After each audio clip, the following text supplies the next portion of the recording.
es un honor estar, digamos, con todos ustedes hoy aquí.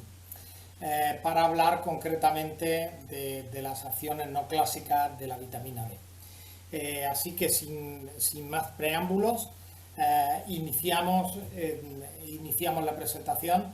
Le reitero mi agradecimiento a todos los asistentes porque esta es una de las grandes funciones de la FINUT, la de contribuir a la formación de investigadores y profesionales dentro de la región de Iberoamérica. En realidad, la historia de la vitamina D comienza en el siglo pasado con los trabajos de Yves McCallum, que fueron seguidos luego por Steenbock, Winghouse y por concretamente el doctor De Luca ya en la segunda mitad del siglo XX. En realidad, las acciones primarias se relacionaban concretamente con el papel de la vitamina D en la prevención del raquitismo y de la osteomalacia. Digamos, a lo largo de más de 50 años se descubrieron las propiedades de la vitamina D fundamentalmente en el metabolismo óseo, se han descubierto sus estructuras, pero ha sido justo en la última parte, la segunda parte del siglo XX y especialmente en estos primeros años del siglo XXI, cuando estamos asistiendo a el conocimiento de que en realidad la vitamina D es mucho más que una vitamina. Como todos saben ustedes, en realidad la vitamina D es una hormona, ya que en parte la podemos sintetizar nosotros mismos a partir de derivados del colesterol, la sintetizamos en la piel, la metabolizamos y damos lugar a un compuesto activo que es el calcitriol, y eso lo hacemos a través fundamentalmente de la luz. Cierto es que cuando no tenemos irradiación suficiente tenemos que ingerirla con la dieta o bien en forma de suplemento para evitar situaciones de enfermedad.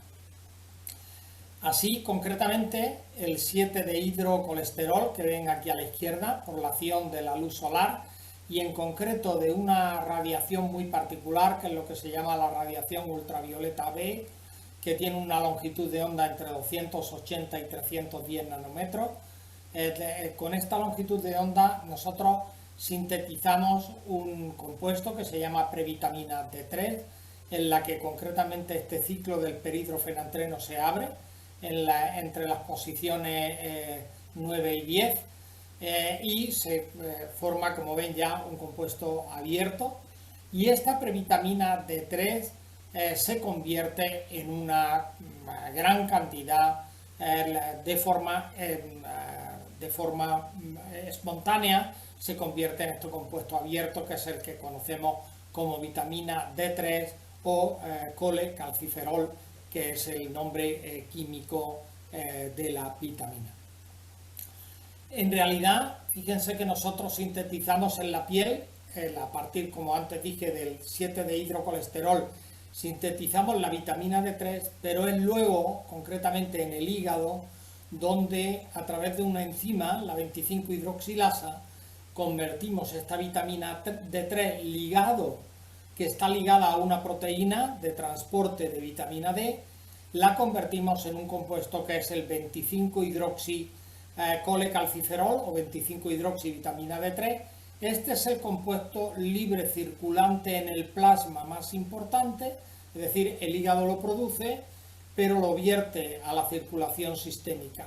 Y este realmente es el indicador que nosotros tenemos para valorar el estatus de vitamina D de un individuo. Probablemente, como muchos de ustedes también conocen, este derivado, el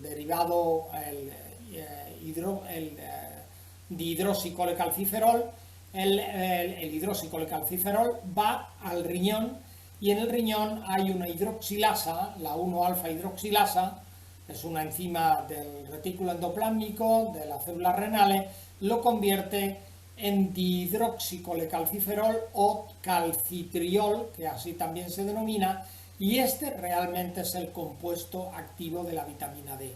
Este es el que, de nuevo, cuando se lanza a la circulación sanguínea, entra en todas las células del organismo, prácticamente en todas las células del organismo, y ejerce sus funciones tanto clásicas como no clásicas, como ahora veremos. También hay que tener en cuenta que si nosotros tenemos un exceso de hidroxicalciferol del 25-hidroxivitamina D3, el riñón la puede hidroxilar en la posición 24 y se forma un derivado no activo que es el 24-25. De manera que nosotros podemos producir el compuesto activo, el calcitriol, pero también podemos degradar en parte el exceso, si es que lo hubiera, de hidroxicolecalciferol. Para que tengan una idea, al menos global, tengan en cuenta que hay distintos nombres para denominar a los mismos compuestos. En realidad la vitamina D3 es el colecalciferol, se llama también calciol. La 25-hidroxivitamina D3 o 25-hidroxicolecalciferol se llama también calcidiol. Y el 1,25, que es el metabolito activo, es el 1,25 de hidroxicolecalciferol y también denominado calcitriol. Y algunos compuestos, como antes les dije, como el 24-25, calcitriol o hidroxicalcidiol, que es, digamos, un compuesto, un metabolito. Vean aquí que aparece aquí un nombre que es vitamina D2, 25-hidroxivitamina D2, 1,25D2. En realidad esto ocurre porque la dieta, especialmente en compuestos vegetales, nosotros podemos ingerir cuando a través de la dieta estamos tomando alimentos de uso vegetal, tomamos una sustancia que se llama ergocalciferol. Es un isómero de la vitamina D3. Y nosotros también lo metabolizamos a 25-hidroxiergocalciferol y a 1,25. Estos compuestos tienen también actividad vitamínica. De hecho, el ercalcitriol es equivalente al calcitriol, aunque tiene un poco de menos actividad. Lo que ocurre es que desde el punto de vista biológico, la vitamina D3 supera con mucho a los efectos de la vitamina D2. Pero no es baladí decir que en muchos lugares donde se consumen productos vegetales en gran cantidad, la vitamina D2 procedente de vegetales puede ser también importante. En realidad nosotros sabemos desde hace mucho tiempo que esta vitamina D, como antes decía, el 25-hidroxi, actúa, tiene acción en muchos tejidos, mucho más allá que el hueso. Sobre el hueso sabemos que el calcitriol, el 1,25, actúa aumentando la masa ósea. Y en el intestino, este compuesto, el calcitriol, es responsable de la regulación de la captación de calcio y de fosfato. Por consiguiente, estas son las acciones no clásicas. Y sabemos también desde hace mucho tiempo que la paratormona, una hormona que se sintetiza en las glándulas paratiroideas, que están situadas como pequeñas lentejas sobre la glándula tiroidea, pues bien, la paratormona ejerce un efecto de activación de la formación de calcitriol en el riñón. De manera que cuando nosotros tenemos niveles bajos de calcio, la paratormona actúa activando esta enzima, a la 25 a la 1-alfa hidroxilasa en el riñón, y nosotros sintetizamos el calcitriol. Pero más allá de estas funciones clásicas, nosotros hoy sabemos que esta enzima, esta hidroxilasa que forma calcitriol, también está en otros muchos lugares, como en la placenta y en células especialmente relacionadas con el sistema inmunitario, como monocitos, células dendríticas, etc. Pero además está situada en otros muchos lugares, como por ejemplo en las células epiteliales de la mama, en los queratinocitos, y especialmente también se sitúa en algunos lugares del cerebro, como en el cerebelo, en la corteza cerebral y en una serie de lugares que tienen actividad hormonal, como los propios ovarios. Y esto da lugar a acciones no clásicas de la vitamina D, que básicamente son acciones antiproliferativas, es decir, en el fondo La vitamina D tiene acciones de prevención en la formación de células tumorales, tiene también acciones antiinflamatorias y tiene también acciones antibacterianas y reguladoras de la presión sanguínea, entre otros. ¿Dónde está la vitamina D? En la dieta. Yo antes dije que más del 85% de la vitamina D se sintetiza a nivel corporal por acción de la luz, pero no es menos cierto que también los alimentos tienen ciertas cantidades. Lo que ocurre es que las cantidades son muy pequeñas, excepto concretamente en el aceite de hígado, de bacalao y de otros peces, en donde hay cantidades muy importantes, o en algunos productos como puede ser la mantequilla, y en algunos pescados grasos, como puedan ser, pues, por ejemplo, salmones, sardinas, arenques, etc. Salvo ahí, hay muy poca cantidad en la mayor parte de los productos. De manera que básicamente nosotros adquirimos la vitamina D, como antes decía, a partir de la acción solar. Lo que sí es cierto es que ya en muchos países, especialmente países que están en el hemisferio norte por encima del paralelo 32 y en el hemisferio sur por debajo del paralelo 32, puesto que la irradiación solar es muy pequeña, consumen vitamina D en forma de suplementos. Se puede suplementar la dieta, por ejemplo, los lácteos se suelen suplementar, la leche tanto entera como desnatada, se suele suplementar con cantidades del orden de entre 400 y 600 unidades internacionales por litro, y también se pueden ingerir, de hecho se ingieren, vitamina D como tales suplementos en forma farmacéuticas, fundamentalmente cápsulas. Aquí vean concretamente entre las acciones clásicas que antes comentaba, el calcitriol en el intestino regula la captación de calcio y este calcio se distribuye luego al resto de los tejidos, pero especialmente influye en la formación del hueso, en la mineralización ósea. De hecho, en el intestino el calcitriol lo que da lugar a la expresión de una proteína, promueve la expresión génica de una proteína que se llama calvindina, de forma que aumenta la captación de calcio y unión de calcio a esa proteína, y esa proteína es luego lanzada hacia la circulación sistémica, a través también de un transportador que está en la membrana vasolateral de los enterocitos.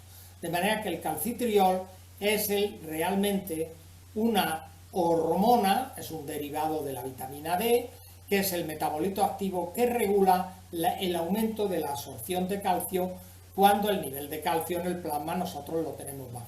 El nivel del calcio plasmático está muy bien regulado, y está muy bien regulado porque si tuviésemos un exceso de calcio ocurriría una coagulación, entre otras cosas, del propio sistema sanguíneo. Entonces, el calcio está siempre muy bien regulado. Hay paso de calcio a los tejidos y cuando disminuyen ligeramente los niveles de calcio hay un aumento de la absorción, de manera que la absorción está muy bien regulada y esa absorción está regulada fundamentalmente por vitamina D. La vitamina D, en lo que es la forma clásica, interviene en la síntesis ósea porque, más allá de captar calcio, influencia la diferenciación de los osteoblastos, la unión del calcio a los osteoblastos para formar matriz, que se va mineralizando progresivamente. Y también interviene en la resorción ósea, de manera que interviene en lo que sería el turnover, el recambio del tejido óseo. Como saben, el tejido óseo se está permanentemente formando y permanentemente degradando. Entonces, de hecho, un exceso de vitamina D contribuiría a la resorción ósea por activación de osteoclastos, de manera que esta es una de las razones por que la vitamina D tiene un umbral de actuación que permite la síntesis, pero si tuviésemos un exceso de vitamina D habría un exceso de resorción y en consecuencia no sería beneficioso. En todo caso hay que decir que los niveles en concreto de ingesta, por ejemplo, de vitamina D, en relación a lo que es la vitamina D de la dieta, está muy lejano de lo que son los requerimientos mínimos. En realidad, lo que ocurre es que cuando hay un balance negativo de calcio, actúa la paratormona, aumenta la paratormona, aumentan los niveles de 1,25 de hidróxido 3 y entonces hay una actuación a través de un ligando que se llama, a través de unos receptores que se llaman RANK, y estos intervienen activamente favoreciendo la mineralización. Cuando hay un balance de calcio positivo, la mineralización disminuye, pues porque hay una inhibición de la acción de estos concretamente de estos receptores. Aquí tienen por otra parte cómo es el catabolismo. Cuando tenemos niveles de calcio, digamos, niveles bajos de 25 de hidroxicalciferol, se activa la PTH y la PTH hace que se active la hidroxilasa, con lo cual convertimos el calcidiol en calcitriol. Es decir, cuando hay bajos niveles de calcitriol, se aumenta la PTH y la PTH hace a su vez que aumente ese calcitriol, con lo cual compensa la situación. Y esto se traduce en favorecer la absorción de calcio. Igualmente, si tenemos un exceso de calcitriol, lo que se inhibe es la paratormona, y entonces se inhibe concretamente la 1-alfa hidroxilasa, de manera que disminuyen estos niveles. Y a la vez aumenta la 24 hidroxilasa, con lo cual se metaboliza el calcifediol, el hidroxicalciferol, se convierte en 1,24 o en 24,25, que son metabolitos inactivos. Bueno, yendo a lo que son las acciones. Las acciones rápidas, hay acciones rápidas y hay acciones que están relacionadas con la expresión génica. Aquí tienen en la izquierda, me centraré en esta parte, el calcitriol se une a receptores de membrana que se llaman receptores de la vitamina D, y estos receptores dan lugar a acciones rápidas, aumentan los niveles séricos de calcio, disminuye la proliferación celular y aumenta la diferenciación celular. Pero hay también una acción sobre estos receptores, de manera que se internalizan como receptores nucleares, se unen al DNA y regulan la expresión de distintos genes con acciones múltiples, entre las cuales están acciones clásicas y acciones no clásicas. Porque lo vean de una forma más cercana, el calcitriol va unido a una proteína que se llama proteína de unión a vitamina D. Cuando llega a la célula, difunde a través de las membranas, se une a un receptor que se llama receptor de la vitamina D, y una vez que está unido ligando y receptor, hay una dimerización y una unión a otros receptores, concretamente receptores del retinol y del ácido retinoico, pasan a través de la membrana nuclear y se unen concretamente a regiones del DNA que se llaman regiones de unión al receptor de vitamina D. Y esas regiones están en los promotores de muchos genes, son secuencias de consenso que las tienen aquí. Esta es la secuencia de consenso más habitual. Es decir, estos VDRE son elementos de respuesta a vitamina E. Cuando la vitamina D se une a esta zona, aumenta la transcripción, concretamente de genes que están corriente abajo de estas zonas promotoras. De hecho, hoy se sabe, por ejemplo, que la vitamina D, cuando se une a su receptor y llega al núcleo, aumenta, por ejemplo, la síntesis de colágeno. Es decir, está favoreciendo la síntesis orgánica que luego será mineralizada para formar hueso.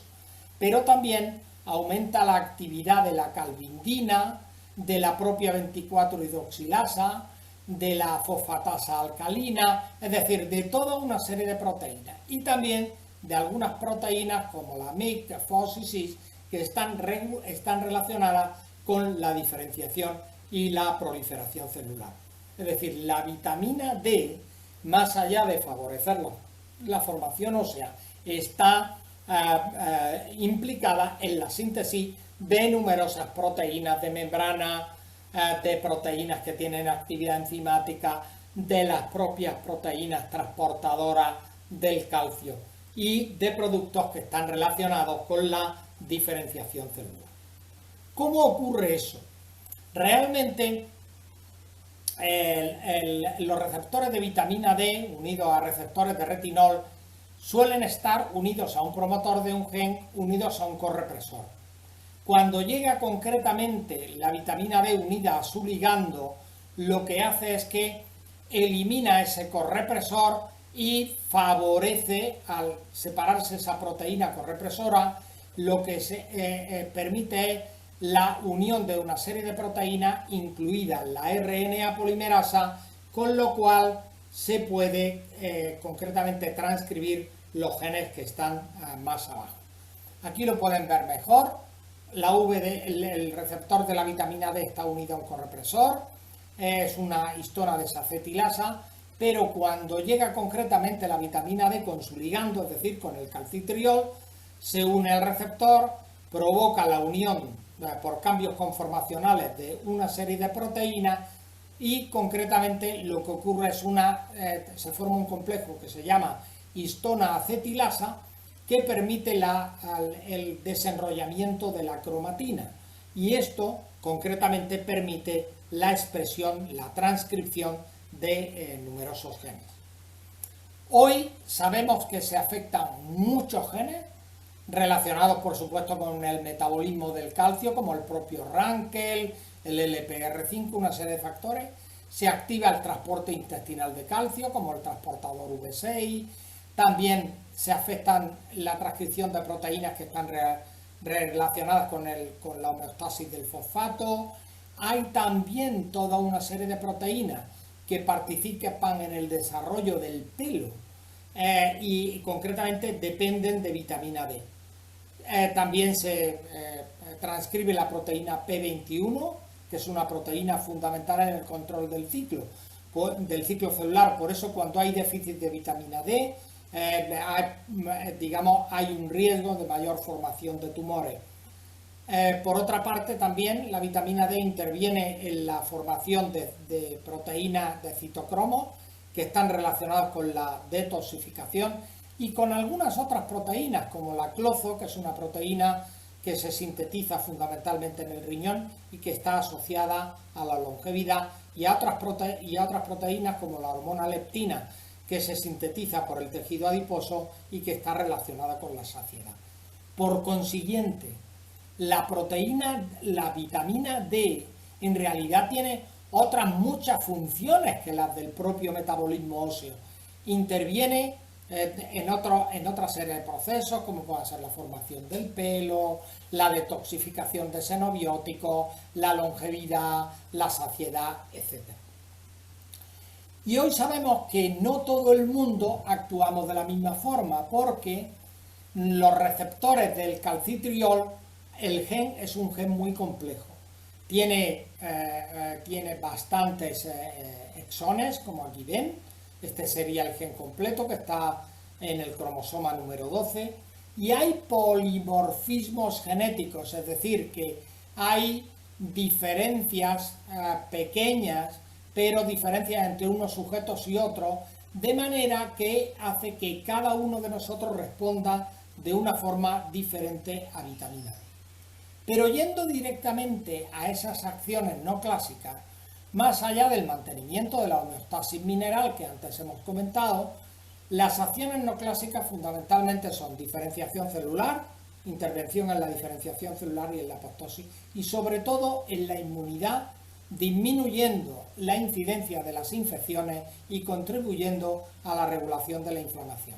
Aparte, tiene unas acciones muy importantes de efectos neuroprotectores en el sistema nervioso y contribuye también a través de la regulación del sistema renina-angiotensina a la disminución de la presión arterial.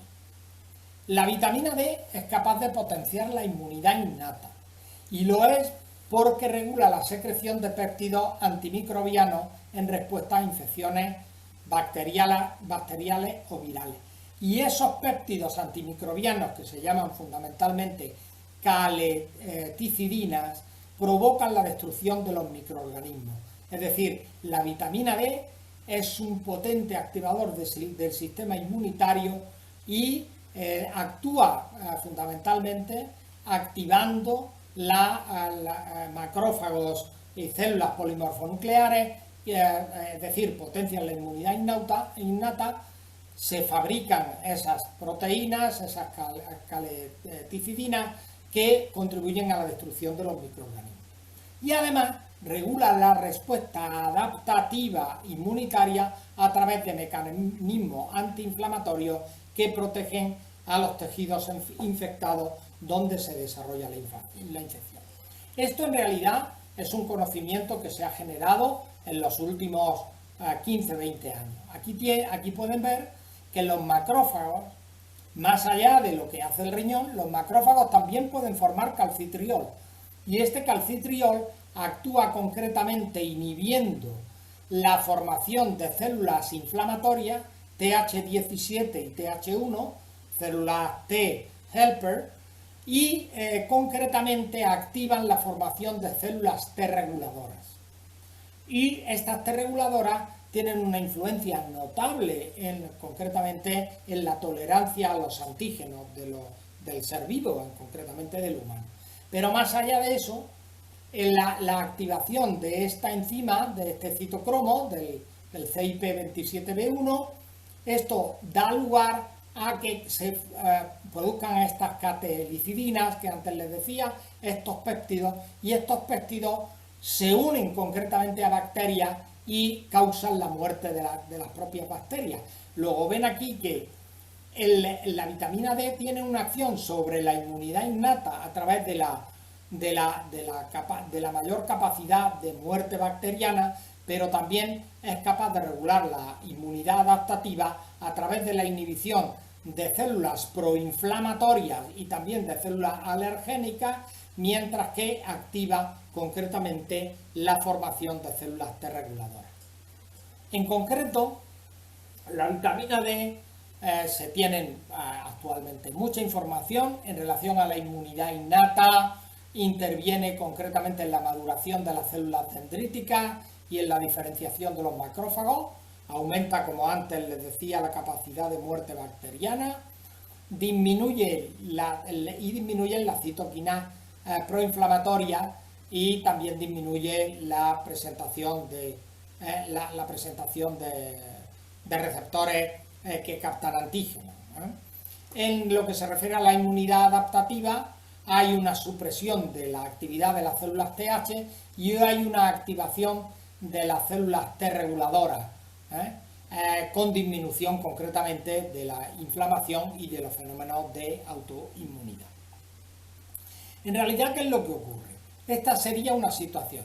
Si nosotros tenemos una situación de suficiencia de vitamina D, lo cual podemos medir por niveles apropiados de 25 de hidroxicalciferol en sangre, en el plasma, lo que ocurre es que hay una actividad alta de las células T reguladoras con una actividad baja de las células T helper, de las células T cooperadoras 1 y 17, que son inflamatorias. En el caso contrario, cuando tenemos una situación de deficiencia o de insuficiencia de vitamina D, hay un aumento relativo de la actividad de células TH1 y TH17, una disminución de la actividad de las células T reguladoras, y hay una producción de citoquinas proinflamatorias, interleuquina 1, interleuquina 2, interferón gamma, etcétera, con una producción limitada de otras interleuquinas como interleuquina 10. Aquí tienen una imagen más cercana de esto. Imagínense que hay una infección por Mycobacterium tuberculosis. Entonces este patógeno se une a células TLR, también se internaliza a través de la membrana, y entonces cuando esto ocurre, hay de inmediato, si nosotros tenemos un buen nivel de vitamina D, la vitamina D entra a través de los receptores, se convierte en calcitriol y la célula reacciona produciendo esas catecolicidinas y también defensinas. En concreto, los macrófagos producen defensinas de tipo B4 y diversas catelicidinas, y estas catelicidinas se incorporan a los fagosomas causando la muerte, en este caso, del Mycobacterium tuberculosis. Al igual que se ha visto con micobacterias, también se ha observado con virus, incluido concretamente el virus del SARS-CoV-2 que produce, como saben, la enfermedad, la COVID-19. Entonces, el papel del inmunomodulador de la vitamina D es complejo y puede variar según la naturaleza del patógeno, pero la eficacia de la vitamina D es muy dependiente del receptor VDR, de las modificaciones epigenéticas de ese gen y también de los polimorfismos genéticos. Es decir, no todos respondemos de la misma forma y depende de esos polimorfismos, pero de manera global todos respondemos. Si tenemos un buen estatus de vitamina D, tenemos una mejor efectividad ante las infecciones tanto microbianas como de virus. Hay varias, yendo ya digamos un poco a los aspectos clínicos prácticos, hay varias revisiones sistemáticas y metaanálisis que han mostrado que existe una asociación entre los niveles de vitamina D en suero, concretamente de 25-hidroxicalcalciferol, y las enfermedades no transmisibles, es decir, enfermedades crónicas. Y en consonancia con estas investigaciones hay muchos estudios que sugieren que hay una asociación entre deficiencia de vitamina D con infecciones del tracto respiratorio, osteoporosis y otras enfermedades crónicas y metabólicas como la obesidad, el síndrome metabólico, la diabetes de tipo 2, el cáncer, la artritis reumatoide y la enfermedad inflamatoria intestinal. Ahí verán más abajo en mi presentación que hay estudios muy recientes de este año que indican que efectivamente la mayor incidencia y la mayor morbilidad de enfermedades crónicas se asocia a un menor estatus de vitamina D. Hay algunos ejemplos, no voy a entrar en detalle, pero por ejemplo en el caso del cáncer, el hecho de que el calcitriol actúa sobre distintos receptores, como puede ser, por ejemplo, actúa inhibiendo la acción del receptor del factor de crecimiento epidérmico, con lo cual inhibe la proliferación de determinadas células, sobre todo de células epiteliales. También inhibe concretamente la acción, por ejemplo, de algunos factores como el CEMIC, inhibe la acción de la ciclina, es decir, inhibe concretamente distintos niveles de proliferación celular. También sabemos que inhibe a factores inflamatorios como el factor nuclear NF-κB, y actuando también sobre otros sistemas como los sistemas de la caderina, inhibe también la expresión de genes que están relacionados con la proliferación celular como la ciclina D1 o el CEMIC.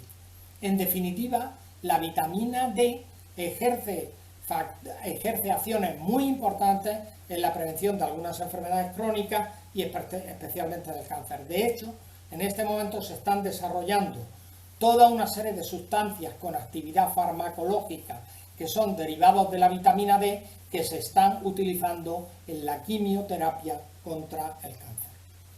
Pero más allá de eso, yo antes decía, nosotros tenemos una actividad de la vitamina D sobre funciones innatas, de inmunidad innata, es decir, nosotros si tenemos un buen estatus de vitamina D podemos tener una mayor, nos podemos enfrentar mejor a la severidad de infecciones agudas.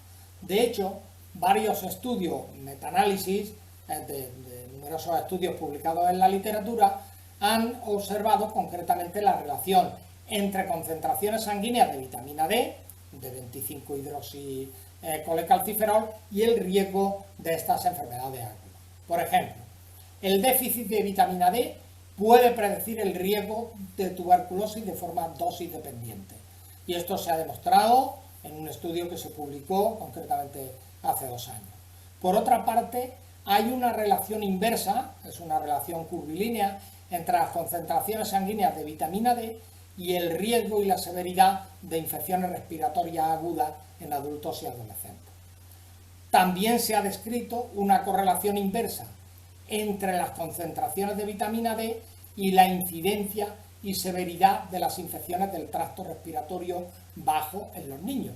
Piensen concretamente que en los niños las dos enfermedades más graves, especialmente en lactantes, son sin duda la diarrea infantil y por otra parte la neumonía. Entonces, el tener un estatus apropiado de vitamina D se relaciona con una menor incidencia y una menor severidad de las infecciones concretamente respiratorias.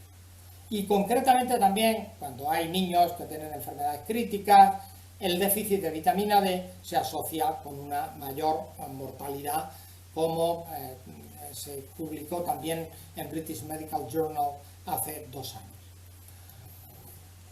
La suplementación ya con vitamina D protege de hecho a las infecciones agudas del tracto respiratorio, especialmente en los niños, y hay los efectos beneficiosos parece que en dosis diarias resultan más efectivas que la administración en bolo, y la suplementación con vitamina D parece prevenir las infecciones agudas respiratorias y especialmente ocurre en individuos que tienen concentraciones basales bajas, por debajo de 25 nanomoles por litro.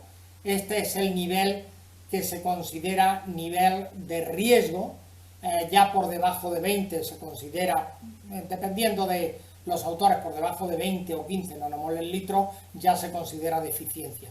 Pero entre aproximadamente 15 y 25 hay riesgo de deficiencia. Pues bien, por debajo de 25 ya cuando nosotros, si suplementamos estas personas que tienen menos de 25 nanomoles litro, realmente estamos protegiéndoles frente a las infecciones agudas respiratorias.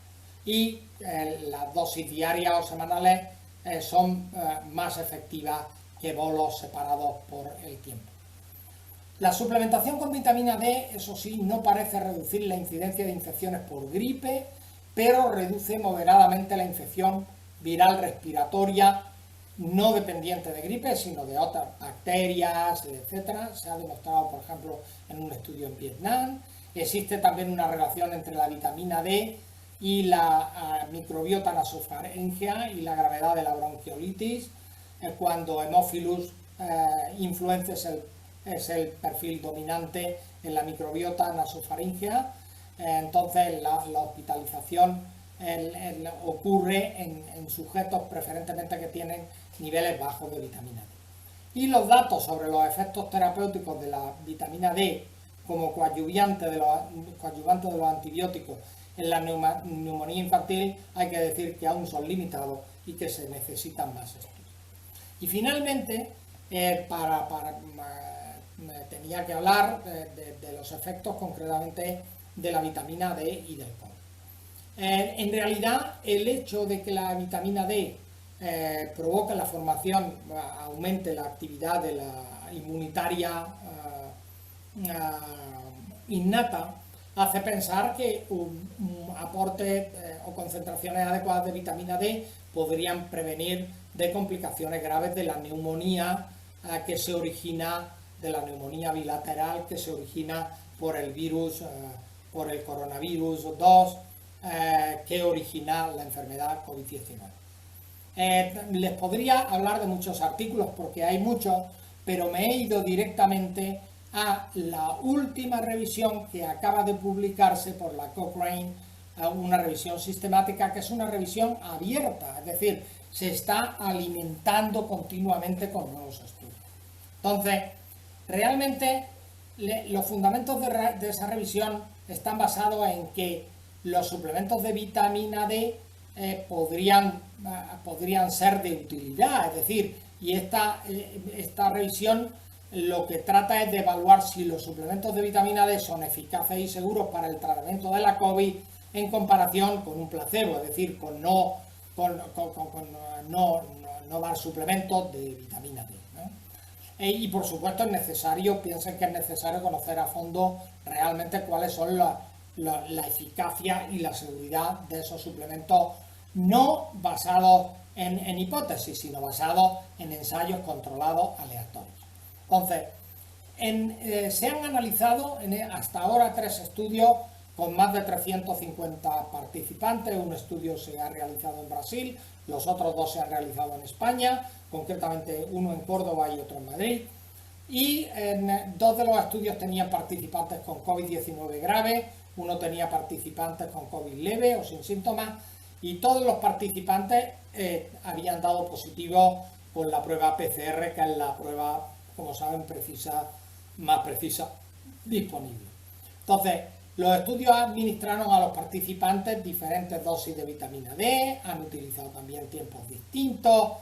En uno de los estudios se utilizó una dosis elevada, mientras que otros se utilizaron dosis más pequeñas. Es decir, hay una cierta heterogeneidad. Y hay un aspecto importante, y es que de esos 3 estudios solo 2 indicaron que los participantes eran deficientes en vitamina D. El otro estudio realmente no dice nada. Y no voy a entrar en mucho detalle, pero piensen que concretamente los resultados actuales es que tenemos una cierta incertidumbre si la suplementación con vitamina D aumenta o desciende todas las causas de mortalidad. Existen ciertos indicios de que disminuyese la mortalidad. De hecho, en este momento, al menos en España, se está haciendo un gran estudio multicéntrico para hacer digamos, para tratar de evaluar hasta qué punto disminuye la mortalidad. Lo que sí parece muy ya más cierto es que la vitamina D puede descender la necesidad de ventilación mecánica, aunque también realmente se necesitan más estudios. En definitiva, se desconoce si la vitamina D ayuda a prevenir la muerte por COVID, pero 2 estudios en participantes con COVID-19 proporcionan evidencia sobre esas muertes por cualquier causa. Uno no informó de ninguna muerte en los 50 participantes que habían recibido vitamina D, pero sí de 2 muertes en los que habían recibido el tratamiento habitual, es decir, el placebo. Por consiguiente, podría tener un cierto efecto, pero hay que hacer estudios con mucho más participantes. Y lo que concretamente en el otro estudio se informó de 9 muertes en 119 participantes que habían recibido vitamina D y 6 en 118 que recibieron placebo. Es decir, como verán, los estudios son demasiado diferentes como para permitirnos sacar todavía ninguna conclusión basada en evidencia científica. Lo que sí insisto es que la vitamina D puede reducir la necesidad de poner a los pacientes en un ventilador para ayudarles a respirar, aunque la evidencia sea incierta. De manera que esto nos abre la oportunidad y la posibilidad. De hecho, como el tratamiento con vitamina D es tan barato, si nosotros tenemos individuos que tienen deficiencia de vitamina D o que tienen riesgo de deficiencia, es decir, que tienen menos de 25 nanomoles por litro, es preferible administrarles vitamina D de manera que su estatus sea apropiado para enfrentarse no ya al COVID, sino tener una mayor defensa frente a infecciones por microorganismos. Como conclusiones, y con esto finalizo, durante los últimos años ha habido un cambio notable en el conocimiento de los efectos saludables de la vitamina D.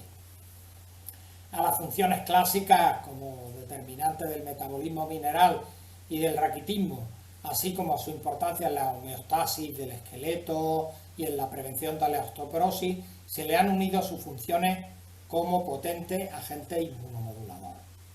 Y la nueva era de la vitamina D se basa en 2 conceptos clave. El primero es que la enzima activadora de la vitamina D, el citocromo 27B1, no solo está en el riñón, sino que está ampliamente distribuido en muchos tejidos. Y esto apoya las acciones hormonales, tanto autocrinas como paracrinas, de la vitamina D en otros órganos y tejidos diferentes del esqueleto, muy especialmente en las células del sistema inmunitario. Asimismo, al contrario de lo que ocurre en el riñón, las formas activas de la vitamina D, es decir, el calcitriol, en esos tejidos están menos sometidos al control de reguladores hormonales como la paratormona y simplemente dependen de la disponibilidad de sustrato, es decir, de que haya 25-hidroxicolecalciferol en el plasma. Por consiguiente, el mantener niveles adecuados de 25-hidroxicolecalciferol es tanto como mantener las acciones autocrinas y paracrinas de la vitamina D en todos los órganos del organismo, en el sistema nervioso, en el sistema inmunitario. En particular en las células del sistema inmunitario, células dendríticas, macrófagos, polimorfonucleares, células T, todas expresan el receptor nuclear de la vitamina D, el VDR, y entonces se exponen al calcitriol y esa acción inhibe las células TH1, TH2 y TH17 y provoca un aumento de las células Treg, de las células T reguladoras. Es decir, hay un efecto global de inmunotolerancia. Y contribuye la unión de esos receptores al DNA, provocan la expresión génica de proteínas implicadas en los procesos de autofagia y de destrucción de bacterias, como calecticidinas, defensinas, y aumenta por acción del calcitriol en los macrófagos, por lo que nosotros hoy consideramos que la vitamina D y su metabolito activo, el calcitriol, es clave en el mantenimiento del sistema de vigilancia de la inmunidad innata. Finalmente, decir que los estudios epidemiológicos han demostrado una relación inversa entre la cantidad de vitamina D en sangre y la severidad y reincidencia de enfermedades respiratorias agudas, que la mayoría de los estudios de intervención con vitamina D e infecciones respiratorias concluyen que la suplementación continua con vitamina D tiene un efecto muy beneficioso cuando los individuos tienen cierta deficiencia o riesgo de deficiencia, y que la disminución de la síntesis endógena de vitamina D obliga a tenerla que ingerir a través de alimentos, pescados grasos, yema de huevo, productos lácteos y cereales enriquecidos o bien suplementos. Y estos suplementos tienen que ser obligatorios en regiones en donde la exposición a la luz solar es pequeña. Se desconoce si la vitamina D ayuda a prevenir la muerte por COVID. Esto hay que dejarlo claro. Pero la vitamina D parece reducir la necesidad de poner a los pacientes en un ventilador para ayudarles a respirar, aunque la evidencia es aún incierta y necesitamos más estudios. Y en sujetos afectos de COVID con deficiencia o riesgo de deficiencia, está justificado el tratamiento con esta vitamina para mantener el estatus de inmunidad innata. Así que muchas gracias a todos. Ayer tuvimos la primera nevada importante, ayer y antes de ayer en Sierra Nevada, y así es como luce nuestra ciudad. Muchas gracias a todos.